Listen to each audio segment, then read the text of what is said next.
Hace 150 años, en el pequeño pueblecito que se encuentra a mi espalda, vino al mundo un hombre muy especial. Un hombre que dejó una huella muy profunda en el corazón de millones de personas. Todo comenzó un 24 de junio del año 1864, 12 de la noche, en plena noche de San Juan. Hay quien dice que era un símbolo de que este hombre vino al mundo precisamente para arrojar luz a los demás. Su nombre, Francisco Tomás Márquez Sánchez, conocido cuando era pequeño en el pueblo como Frasquito y conocido cuando era adolescente como Frasco, pero sobre todo es conocido como Fray Leopoldo de Alpandeire. Bienvenidos a Málaga Misteriosa. Les habla José Manuel Frías. Comenzamos.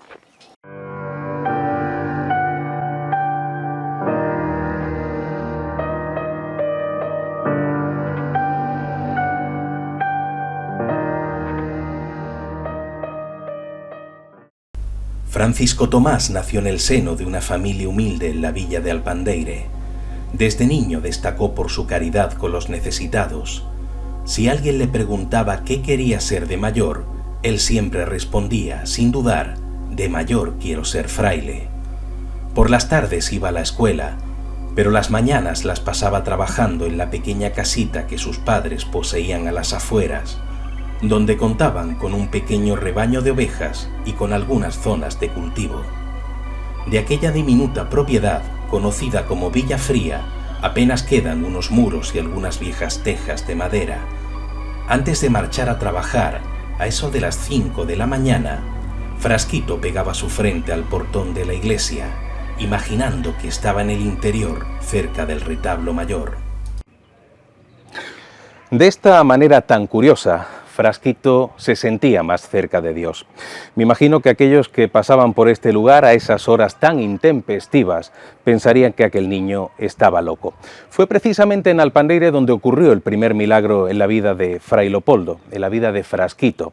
Era por aquel entonces un niño de 8 o 9 años y su madre lo mandó a la tienda a comprar aceite, con lo cual le dio una alcuza, le dio 2 reales para comprar el aceite y el niño hizo el camino en dirección a la tienda. El caso es que por ese recorrido se topó con una comitiva capitaneada por el sacerdote del municipio que estaba pidiendo donativos para las ánimas del purgatorio. Claro, aquel niño tan preocupado por la religiosidad empezó a pensar en aquellas ánimas sufriendo en el purgatorio y no pudo hacer otra cosa que sacar los 2 reales del bolsillo, echarlos en el cepillo que llevaba el cura y marcharse después para su casa. Por el camino iba muy contento, pensando que había hecho una buena obra, pero su madre le regañó. Le dijo, ¿cómo es posible que eches los 2 reales en el cepillo de la iglesia cuando nosotros estamos pasando penalidades? Y por si acaso Frasquito estaba gastando una broma, a pesar de que no era un niño muy dado a bromear, la madre le registró los bolsillos y encontró los 2 reales, aquellos 2 reales que él había echado en el cepillo de la iglesia. Fue la primera vez que Fray Leopoldo, que Frasquito, fue consciente de que había algún tipo de halo especial que lo estaba rodeando. Quería ser fraile, sí, pero pasó largos años horadando la dura tierra de la serranía de Ronda y haciendo las veces de pastor de ovejas.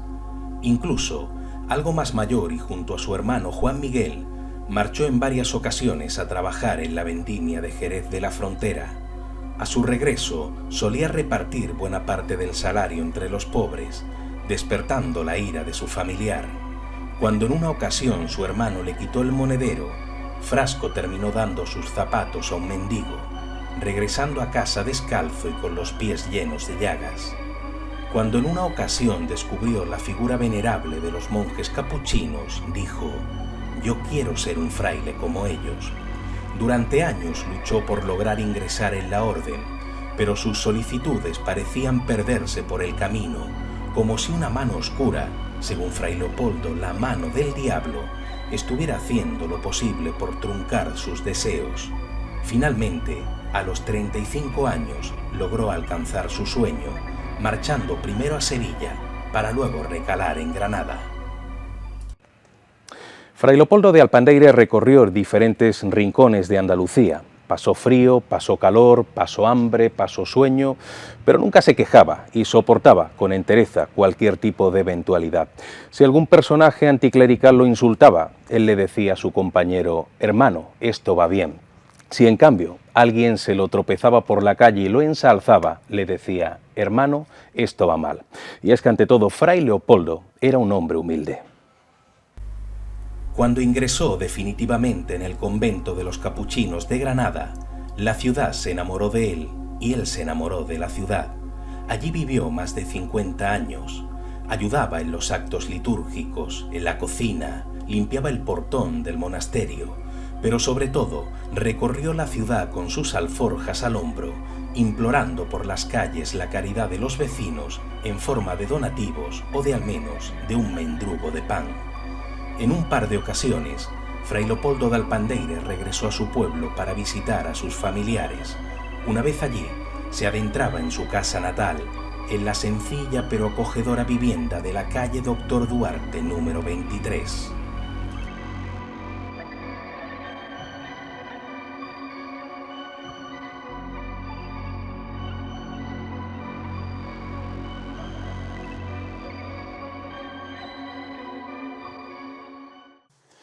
Bueno, Jerónima, Fray Leopoldo estuvo casi 35 años en este pueblo antes de marcharse para Sevilla y luego recalar en Granada, y me imagino que esos 35 años dejarían una huella bastante grande en este pueblo. ¿Cómo se le recuerda? Bueno, yo de lo que me cuenta mi abuela, se le recuerda a una persona muy especial.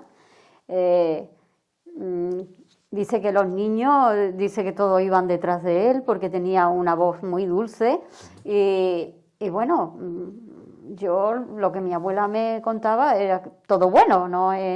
Me contaba cositas así. Me imagino que dejaría una huella muy grande en el pueblo y que hoy día casi todo el mundo aquí en Alpandireí tiene devoción. Bueno, yo desde que tengo luz de razón, yo siempre lo he tenido como si fuera un santito, porque mi abuela siempre nos decía que había que llevar hartito encima para que nos protegiera, entonces nosotros siempre le hemos tenido una cosita especial. Y yo, pues bueno, me hizo una pequeña cosita que creo yo que me la hizo, yo tengo 4 hijos y el más pequeño pues empezó a cojear con 8 añitos de una pierna, ahora tiene pues 29 años y cuando tenía 8 añitos pues empezó a cojear de una pierna. Lo llevamos a la clínica Ronda, le hacen radiografía y me dicen que la bola del sémur de la pierna izquierda pues no la tiene hecha del todo, entonces el peso del cuerpo la iba hundiendo. Entonces pues me dijo el médico que le tenían que hacer unos aparatos en la ortopedia y se los tenía que poner por la mañana y quitárselo por la noche. Eran unos aparatos muy estruendos, que eran unos hierros cogidos aquí a la cintura con unos correas y a las piernas, y un hierro atravesado aquí en medio de las piernas para que no las cerrara. Entonces me decía que se lo tenía que poner por la mañana y por la noche se lo quitaba para dormir. La primera cosita que le hizo fue que yo, cuando le vi esos hierros a mi niño, yo me acordaba de mi abuela, porque mi abuela ya había muerto, pero ella siempre me decía que cuando tuviera un problema de salud de mis niños, me arrodillara delante del Tito, le rezara las 3 Ave María y un Padre Nuestro y le pidiera de corazón que me ayudara. Verías cómo me ayudaría. Pues yo hice lo que mi abuela me dijo y le pedía que le quitara esos hierros a mi niño. Y la primera cosita que le hizo fue que a él no le importó salir a la calle con esos hierros. Estas calles son pendientes, sí. Y bueno, él andaba por estas calles para arriba y para abajo y era increíble cómo manejaba los hierros. Eso fue, vamos, todo el mundo aquí en el pueblo, el Dani con esos hierros, tenía una bicicleta y nosotros creíamos que no le iba a usar, ¿no?, con esos hierros, claro. Pero él se subía a lo alto de su bicicleta y andaba por estas calles para arriba y para abajo. Era increíble. Un día hicieron un encuentro de los colegios aquí, un desayuno, y él fue con todos los niños de aquí a esperar a los niños de los otros pueblos, ¿no? Y subió para arriba y bajó delante de todo el mundo con esos hierros. Todo el mundo se quedó así espantado al verlo cómo corría por esas calles. Yo, para mí, que él le puso una manita encima y le quitó esos hierros. Para mí, yo le tengo esa cosita. Claro. Yo le pedí que me ayudara, que le quitara esos hierros y tan solo estuvo 8 meses con esos hierros. Me dijo el médico que tenía que estar 2 años y tan solo estuvo 8 meses. A los 8 meses lo llevó a una revisión y me dice: señora, es increíble cómo se le ha curado la bola a su niño, le vamos a quitar los hierros. Y yo, para mí, pues creo que él le puso una manita encima a mi niño. Hoy en día está perfectamente, Después tuvo en ese tiempo también problemas de crecimiento, no crecía lo suficiente, entonces le tuvieron que mandar hormonas de crecimiento. Las hormonas era un tratamiento muy caro y no querían recetarlo. Entonces me mandaban desde Ronda a Málaga, de Málaga a Sevilla, y así estábamos todo el día. Y entonces yo un día pues, me arrodillé delante de él y le digo, Tito, ayúdame que le pongan las hormonas a mi niño. A los 3 días me llaman de Málaga, que están las hormonas aprobadas, que fuera a ponerle las hormonas a mi niño. Y se le pusieron las hormonas y hoy en día pues está perfectamente. Yo cuento mi historia de lo que yo he vivido. ¿Te sigue emocionando cuando lo cuentas? Hombre, claro que me emociono, es que es mi historia, mi hijo, Claro. Y claro, yo creo que fue el que me milagro, ayudó. ¿verdad? Tengo la suerte de llevar la casa natal, que somos 4 hermanos y es mi hijo mayor el que se decide abrir las puertas, le compra la casa a mi padre, la prepara y me dice, mamá, la tienes que llevar tú. Y la llevo yo. Me ha costado mucho trabajo de dirigirme al público, eso sí. Me ha costado porque yo no estaba acostumbrada a estar aquí, a lanzarme al público, ¿me entiendes? Igual también Fray Leopoldo te ha ayudado desde el otro lado. Eso me decía a mí mi Darte el niño, empujoncito, ¿no? porque mi niño me decía, digo, yo no voy a poder hablarle así al público, a la gente. Y me decía, verás tu mamá, como el Tito te ayuda. Tú no tienes que estudiar la historia, la sabes perfectamente. Y claro, yo ya llevo 8 años aquí y entonces yo ya lo hago lo mejor que puedo. Sí. Ya no me pongo tan nerviosa como me ponía antes, cuando venían las cámaras y eso. Ya me pongo menos nerviosa, pero claro, Sí. yo siempre me emociono contando mi historia. Claro. Es curioso normal. como la historia que me has contado es de un milagro médico y se han dado muchos milagros médicos en la vida de Fray Leopoldo. Yo conozco, por ejemplo, el caso de un niño que tenía tifus, tuberculosis, que era sinónimo de muerte, y Fray Leopoldo se le acerca y le dice, chico, ¿tú crees que te puedes curar, que la Virgen te puede curar? El niño dijo que sí y curiosamente se curó. Y también está el caso de un chaval, un niño que tenía un tumor en una rodilla. Fray Leopoldo fue a visitarlo, se puso a rezar con los ojos cerrados y aprovechó el niño para coger el cíngulo, la cuerda de Fray Leopoldo y hacerse la señal de la cruz en la rodilla. Pues se le curó ese tumor. O incluso un caso muy curioso de un señor que tiene una fractura porque se cae de un caballo, se da un golpe en la cabeza, el médico lo visita y, hombre, el moribundo no estaba muerto, pero estaba moribundo. Y aún así el médico lo que hace es marcharse para venir por la noche, regresar por la noche y firmar el certificado de defunción. Pues el caso es que llega de noche y se encuentra que el enfermo estaba completamente recuperado, estaba en la mesa comiendo y preguntó, ¿pero esto cómo es posible? Y dijeron los familiares, es que ha venido Fray Leopoldo. Y dice el médico, ¿que ha venido Fray Leopoldo? Entonces no me digan más. O sea, hasta los médicos conocían de ese poder claro de curación. Y una cosita, Jerónima, Fray Leopoldo se marcha más o menos con 35 años. Mira, a mí mi abuela siempre me decía con 36 años.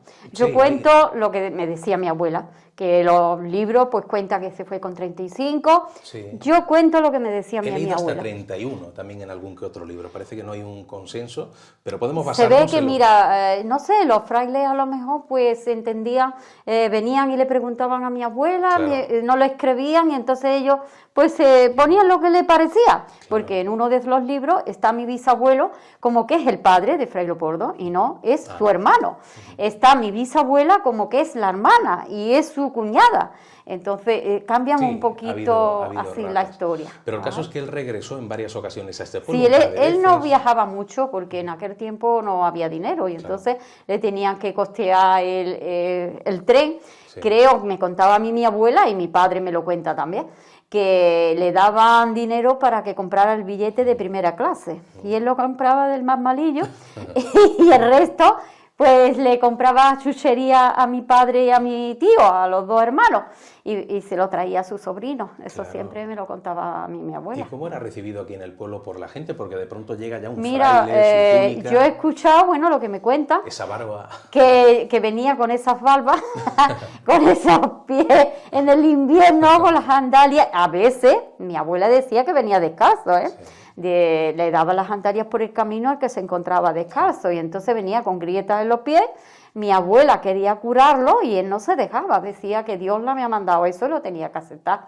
Él tenía una cosita que no tenemos nosotros, ¿eh? Nació el día de San Juan, le pusieron de nombre Francisco, era el mayor de los 4 hermanos y le pusieron de nombre Francisco Tomás, de San Juan Bautista Márquez Sánchez. no se llama Fray Leopoldo, se llama Francisco Tomás. Solo que cuando entró en el convento le cambian el nombre y le pusieron Fray Leopoldo de Arpandeire. Por eso todo el mundo lo conoce por Fray Leopoldo, pero se llama Francisco Tomás. Dicen que el nombre no le gustó mucho. No, creo que no le gustaba, pero claro, el pobre lo tuvo que aceptar, ¿qué iba a hacer? ¿No? ¿Y el tiempo que estaba aquí en esta casa cuando regresaba? Mira, aquí una señora mayor que se llama Cristobalina, que ha sido la que ha estado cuidando la iglesia muchos años, sí. Ya la pobre no puede, pues esa señora mayor me canta mis canciones que cantaba con él ahí en esa azoteíta que tenemos ahí en el patio. Qué bueno. Sí, porque ella tenía una hermana que era de la misma edad de mi abuela, ella era más pequeña. Entonces, pues se venía con su hermana. Y los días que estaba aquí Fray Leopoldo, pues antiguamente decían misa o rosario por la mañana y por la tarde, ¿no? Entonces él, cuando llegaba la hora por la mañana y por la tarde de ir a rosario, a misa, pues se juntaban las amiguitas de mi abuela aquí. Y dice que rezaban ahí en la azoteíta y desde ahí las llevaba a la iglesia. Dice que le decía que tenía una voz muy dulce, sí. y llamaba, atraía a los niños. Al principio, los primeros días que estaba aquí, pues cuando lo veían con esa ropa y con esa barba, se asustaban, salían corriendo. Y él creo que les decía que no corriera, sí. Que él no le hacía daño, que fueran con él, que iban ahí a la iglesia. Y ella me canta canciones que cantaba con él, ahí en esa azoteíta que tenemos. ¿Dormía en una piedra? Pues sí, eso sí, porque mi abuela siempre me lo decía, que ella le preparaba la cama, se iba a su casa, porque ya mi abuela estaba casada, le preparaba la camita y se iba a su casa, y dejaba a los dos hermanos, porque mi bisabuela creo que murió muy joven, dejó a mi abuela con 6 añitos, entonces mi bisabuelo tuvo que criar a sus 3 hijos. Y claro, mi abuela ya estaba casada, le prepara la cama, se va a su casa, a la mañana siguiente pues viene a darle vuelta a los dos hermanos y se encontró la cama hecha. Era muy temprano y mi abuela le extrañó que estuviera la cama hecha, porque en aquel tiempo los hombres no ayudaban mucho en la casa, siempre se dedicaban más al campo, ¿no? Sí. Y entonces le preguntó, Tito, ¿por qué ha hecho la cama? ¿Haberla dejado que yo la hiciera? Y él le respondió que no la había deshecho. Entonces mi abuela le decía que por qué, que dónde había dormido, ¿no? Y le dice, yo he dormido al pie del fuego y la piedra de Majal Esparto ha hecho de almohada. Mi abuela se quedó cortada y le decía que por qué, claro. Y él le decía que había personas pues que no tenían donde cubijarse, donde meterse, sí. Y él no dormía en una cama pensando en las personas que no tenían nada, ¿eh? Y una última cuestión, Jerónima, estamos en la casa natal de Fray Leopoldo. Aquel que venga, ¿qué puede encontrar aquí? Porque estamos ahora mismo en la capillita. Tenemos luego esa piedra de la que antes hemos hablado, pero ¿qué otras estancias o elementos relacionados con Fray Leopoldo puede encontrar el visitante? Bueno, yo le enseño la casita donde nació y se crió, tiene su dormitorio, que ha sido de los padres y de mi abuela. En esa camita pues nació Fray Leopoldo, y ha nacido mi padre también. Y después, pues, donde mi abuela le preparaba para dormir y no dormía en la piedra.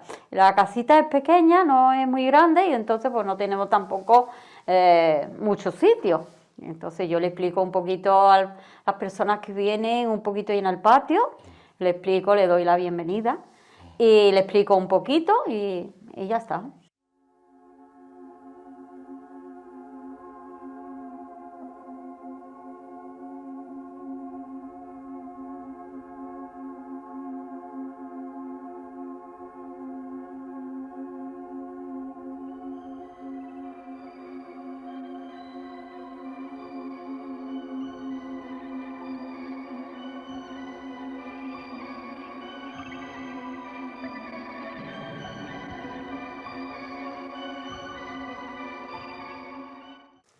Siempre he creído que la gente que se acerca a un hombre santo se contagia de su santidad.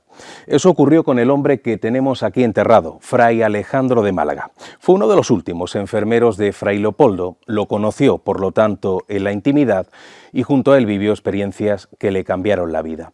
Algo parecido ocurrió con otro personaje, Fray Damián de la Rambla, que él sí que fue el último enfermero de Fray Leopoldo. A Fray Damián me lo tropecé en Granada capital hace algunos años y me contó una historia que no ha saltado aún a los libros de texto.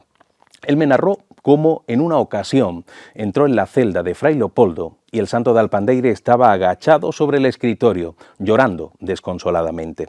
Con lo cual el enfermero se acercó rápidamente, le preguntó qué le ocurría y en ese momento Fray Leopoldo se levantó y enseñó un recorte de prensa que tenía entre las manos. En ese recorte los periodistas se ensalzaban su figura. Y en ese momento Fray Leopoldo dijo: «Estoy llorando porque me tienen por lo que no soy». De nuevo Fray Leopoldo hacía gala de una profunda humildad.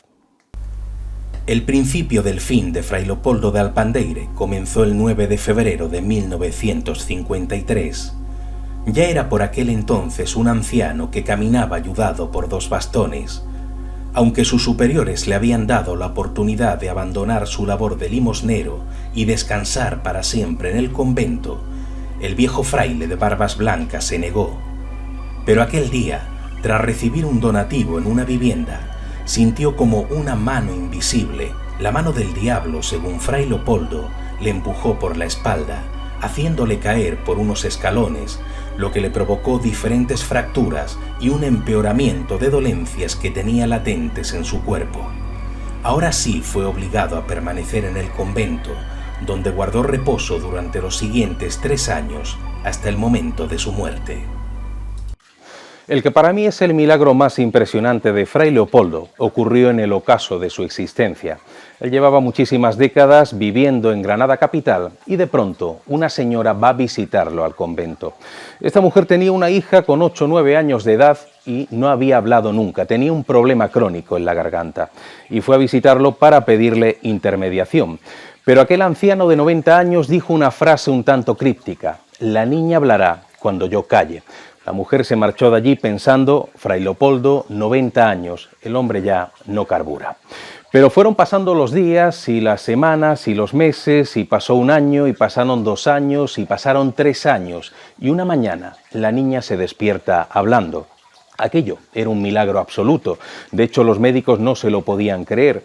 Y a pesar de que habían transcurrido 3 años, la mujer se acordó rápidamente de Fray Leopoldo y fue a visitarlo para darle las gracias. Pero en el convento de los Capuchinos de Granada, Avenida Divina Pastora, número 11, le dijeron que lamentablemente Fray Leopoldo no podía atenderla porque acababa de fallecer esa misma madrugada, aquel 9 de febrero del año 1956. Ahí entendió la mujer la frase: «La niña hablará cuando yo calle». En el momento en el que Fray Leopoldo falleció, la niña comenzó a hablar de manera milagrosa.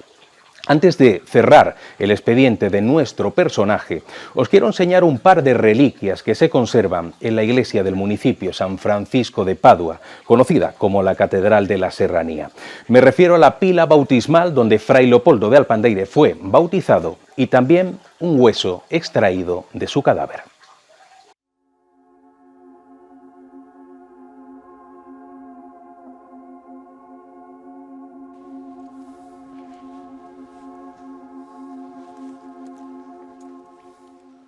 Bueno, Gaspar, estamos en un rinconcito aquí medio en penumbra, que es toda una reliquia, son 2 reliquias concretamente, que son importantísimas para la gente amante de la figura de Fray Leopoldo, y la primera de ellas es esta que tenemos aquí, esta pila bautismal, que me gustaría que nos contara su historia. Pues nada, esta pila bautismal es la original que ha tenido siempre la iglesia, es decir, que tendrá 307 años. Madre mía. Aquí se bautizó Fray Leopoldo un 29 de junio de 1864, y tanto es así que la gente del pueblo, cuando tiene un crío y lo van a bautizar, prefieren bautizarlo aquí en esta pila, que fue donde se bautizó el beato. Claro, esos padres y esas madres creen que puede traer como un poco de suerte, ¿no? Efectivamente. Claro, bautizar. O sea, aquí a ese niño, a Frasquito, lo bautizaron en su momento y por lo tanto es un elemento importantísimo. Pero no es el único que alberga este pequeño habitáculo, porque creo que aquí detrás tenemos una reliquia, que esa reliquia la donaron los capuchinos cuando lo beatificaron allí en Armilla en el 2010. Y hay un documento ahí del Vaticano que pone en qué consiste la reliquia. La reliquia es un trozo de hueso del pie derecho. Del pie. Lo pone en latín: Metatarsus pedis dextri. ¿Y esto fue una especie de regalo al pueblo? Regalo al pueblo. O sea, no se solicitó por parte del pueblo, fue directamente un regalo por parte de los capuchinos. Qué bueno, pues la verdad es que son dos elementos que para la gente que sigue la figura de Fray Leopoldo, que ha sentido en su corazón esa atracción, es un rinconcito que no les puede faltar el visitarlos, ¿no? Me gustaría hablar un poco de milagros que se han dado en la vida de Fray Leopoldo. Y fíjate, yo tengo un listado aquí bastante amplio. De este hombre se cuenta que se le multiplicaba el pan en sus alforjas. Incluso que en alguna ocasión llegó a levitar, ¿no? Hay gente que lo ha visto. Se cuenta una historia de cuando él estaba anciano en el hospital, había tenido aquel accidente cayéndose por unas escaleras, y entra una enfermera con la bandeja y se encuentra aquel anciano levitando a 2 palmos de la cama, dormido. Con lo cual aquella mujer lanzó la bandeja por los aires porque se llevó un buen susto. Se habla la historia de unos carreteros que tenían una carreta que se había quedado enganchada en no sé dónde, no podían sacarla y por lo tanto estaban lanzando insultos. Y bueno, Fray Leopoldo pasó por allí y los aplacó un poquito diciendo: no os preocupéis, que yo os voy a ayudar. Claro, se quedaron muy extrañados, ¿cómo nos va a ayudar este anciano? Y él simplemente tocando un poquito el carro parece que se volvió casi ingrávido. Pero hay un caso que me gustaría conocer tu opinión, porque a mí me parece un milagro rarísimo que no sé cómo catalogarlo. Se cuenta que en Granada capital había un señor que una noche discute con su esposa, se empiezan una pelea bastante fuerte y resulta que él se va de casa, ¿no? Todo esto a las 4 o las 5 de la madrugada. Y luego se arrepiente del trato que le ha dado a su mujer y por lo tanto decide confesarse. Pero hablamos de una hora muy intempestiva. Y resulta que se encuentra este hombre en el convento de los capuchinos y pega en la puerta. Y quien abre es Fray Leopoldo, porque era el que estaba más cerca del portón. Bueno, este señor le cuenta la historia, le cuenta lo que ha ocurrido, le dice que quiere confesarse. Y bueno, Fray Leopoldo en ese momento piensa: ¿de dónde carajo saco yo un cura a estas horas? Pero el caso es que se mete hacia el interior del convento, donde no había ningún cura, solamente había frailes, y de pronto sale acompañado con un señor, con un hábito sacerdotal, con un alzacuellos, y este supuesto cura termina confesando a este señor y le da una serie de consejos importantísimos. Bueno, este hombre vuelve a casa, hace las paces con su mujer y al día siguiente decide regresar al convento para agradecer a aquel cura la ayuda, para agradecerle la confesión, para agradecerle los consejos. Claro, el cura no aparecía por ningún lugar, el cura no existía y Fray Leopoldo solamente le hizo la señal de que se callara, porque aquello era un auténtico misterio, era una especie de secreto. Quiero decir con esto, Gaspar, que en la vida de Fray Leopoldo han ocurrido cosas un poquito raras. Yo no sé si aquí en el pueblo se recuerda alguna historia en particular que tenga que ver con él y con algún milagro. Aparte de ese milagro de los 2 reales que lo donó a la iglesia. A la iglesia, sí. Pues yo me gustaría hablar de otras cosas que se cuentan aquí en el pueblo. Por ejemplo, hay una parte de su vida que dice que cuando él vivía aquí, en los años primeros del siglo pasado, pues parece ser que cogían las cuadrillas de hombres y se iban a segar a Jerez. Y entonces estaban allí una temporada de 20, 30 días y cuando volvían, cuentan que ya que le habían pagado y eso, pues él venía repartiendo el dinero desde que salía hasta que llegó aquí al pueblo. No solamente el dinero, sino hasta el calzado que traía, el puesto y el de repuesto, los dio a los pobres. Tanto es así que el padre dijo: ya esto es la última vez que nos ocurre, porque nosotros, que nos hace falta el dinero para el invierno, y tú coges y lo echas por ahí a todo el mundo. Y desde entonces fue el padre el amo de la bolsa. Claro. Y me cuentan también de Granada un detalle muy interesante, por eso yo que fue un gran santo. Se quejaba de que el cíngulo, el cinturón que llevaban ellos blanco, pues le iba encogiendo cada vez más. Cuando se reunía con los hermanos, le decía: oye, yo no sé lo que le pasa a esto, de cada vez está más corto. Y creo que ellos le decían, sabiendo ya lo que ocurría, le decían: no, es que esto en estos tiempos es de un material malo. Y era que resulta de que la gente cogía incluso tijeritas para cortarle un trozo de cíngulo. Pequeñas reliquias, ¿no?, que van guardando. Bueno, de hecho, parecida a la historia que nos está contando, se dice que en el momento del sepelio la gente se acercaba para hacer como que iba a dar un beso a Fray Leopoldo y le quitaban un trocito de hábito con unas tijeras. Sí, sí, sí. Me cuentan que tuvieron que cambiarle el hábito 3 o 4 veces porque casi lo dejaron en pelotas, ¿no? Por eso que eso denota que era un verdadero santo en vida. En la actualidad, el cadáver de Fray Leopoldo de Alpandeire se conserva dentro de la cripta del convento de los Capuchinos de Granada, en la avenida Divina Pastora número 11. Puede ser visitado cualquier día del año y es un rincón muy frecuentado por los devotos del fraile malagueño. Fray Leopoldo fue beatificado el 12 de septiembre de 2010 en la base militar de Armilla, en Granada, ante el regocijo de aquellos que ya sabían que se trataba de un hombre santo. Me encuentro en el Cerrajón, un rinconcito de Alpandeire, a las afueras del municipio, donde se encuentra, aquí arriba, una de las estatuas más representativas de Fray Leopoldo de Alpandeire. Hoy hemos conocido la vida de un personaje muy especial. Si tuviera que poner un epígrafe, si tuviera que hacer una biografía llevada al extremo sobre Fray Leopoldo, me quedaría simplemente con aquello de que era un hombre bueno.